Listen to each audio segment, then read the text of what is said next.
सब कुछ सहन कर सकते हैं, परंतु भक्तापराध सहन नहीं कर सकते।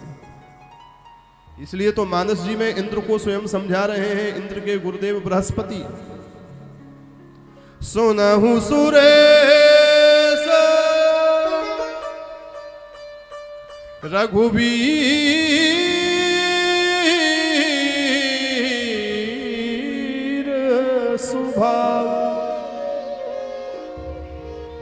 निज अपराध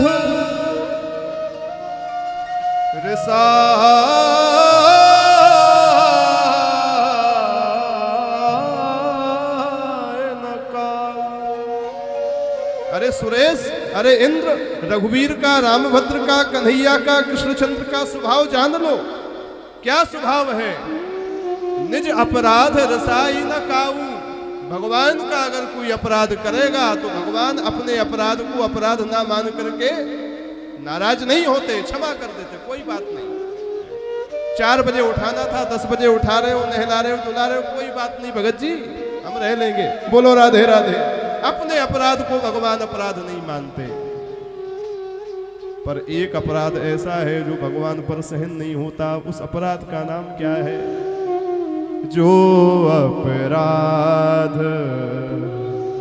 भगत कर करही, जो अपराध भगत कर करही, जो अपराध भगत कर करही, राम रोष पावक सोजर,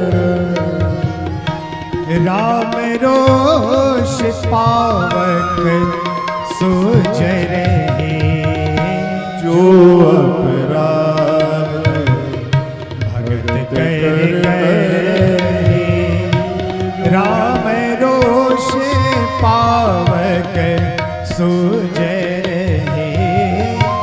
राम रोष पावक सोजर। भगवान अपना अपराध सहन कर सकते हैं, पर जो अपराध भगत कर करही, राम रोष पावक सोजरहि। अगर भक्त का अपराध कर दिया तो ठाकुर जी पर सहन होने वाला नहीं है। इसके बहुत उदाहरण आपको पुराणों में, शास्त्रों में मिल जाएंगे। जब जब जिसने किसी भक्त का अपराध किया है तो ठाकुर जी ने मुंह तोड़ जवाब दिया है। श्री नारद जी के द्वारा भगवान विश्वनाथ महादेव का अपमान हुआ, अपराध हुआ। शंकर जी ने समझाया, जैसी काम कथा मेरे को सुनाई वैसी काम कथा नारायण को जाकर के बैकुंठ में मत सुनाना, इतनी आपसे विनती है। बार बार बिलबहु मुनि तो ही इतनी विनती है। पर नारद जी को लगा ये हमारी यश से जल रहे हैं, हम तो जरूर सुनाएंगे। और शंकर बाबा के समझाने के बाद भी शंकर जी से भी अपने को बड़ा मान करके कि इन्होंने तो केवल काम को जीता, क्रोध को नहीं जीता। मैंने काम को, क्रोध को, लोभ को, सबको जीता, अपराध खड़ा कर दिया। तो ठाकुर जी ने क्या किया? नचा दिया महाराज, बंदर बना दिया। बोलो राधे राधे। और उसके बाद जब नारद जी को अपने अपराध का ज्ञान हुआ तब ठाकुर जी ने क्या कहा?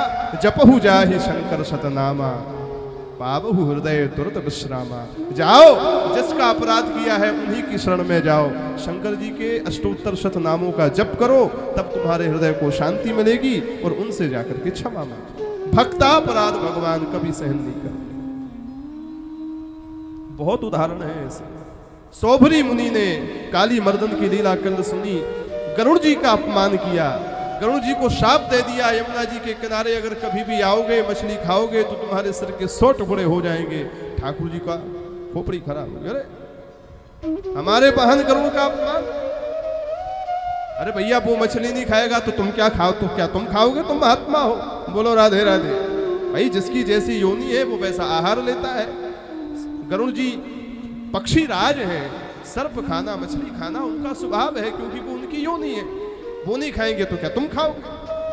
और ठाकुर जी ने बाद में गरुड़ जी का अपमान किया था तो सौभरी मुनि को ऐसा माया के चक्कर में फंसाया कि जमुना जी के अंदर भजन कर रहे थे, उनके मन में विवाह की इच्छा पैदा कर दी। विवाह हुआ, 1 नहीं 50 विवाह हुए, एक रानी से 100 कन्या पुत्र हुए, 50 से 5000 संतानें हो गई। और बाद में जब बाबा को वैराग हुआ, भगवान की माया देखी, सो मुंह पकड़ करके सिर पकड़ करके खड़े हो गए, हे भगवान धन्य है हरि की माया, कहाँ अकेले राम भजन कर रहे थे, 1 से 50 भय, 50 से 5000 रह गए। बोलो राधे राधे।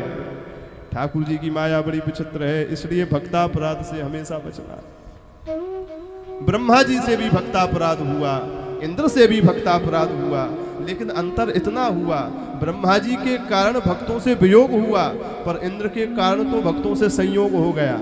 जितने ब्रजवासी थे वो तो दर्शन कन्हैया के करते रहते थे, परंतु ब्रज की बहुत सारी गोपियां ऐसी थीं जो लोक लाज के भय से, अपने पति के भय से, अपने सास ससुर के भय से कन्हैया का दर्शन करने के लिए नहीं जा पाती थी। पर आज गिरिराज की शरण में जब आए तो 84 कोस ब्रजमंडल के जितने भी गोपी ग्वाला थे सब एक ही जगह थे, रक्षा करने के लिए सब वहीं आए हुए थे। जिनको पल भर के लिए भी दर्शन नहीं होता था, उनको 7 दिन 7 रात तक अखंड गिरधारी के दर्शन होते रहे। भगवान ने कहा भैया ऐसा अपराध तो सिर माथे कि इस अपराध के कारण तो भक्तों का संयोग मिल गया, इसलिए केवल क्षमादान नहीं दिया, अब तो आशीर्वाद भी दे दिया। बोल भक्त वत्सल भगवान की जय।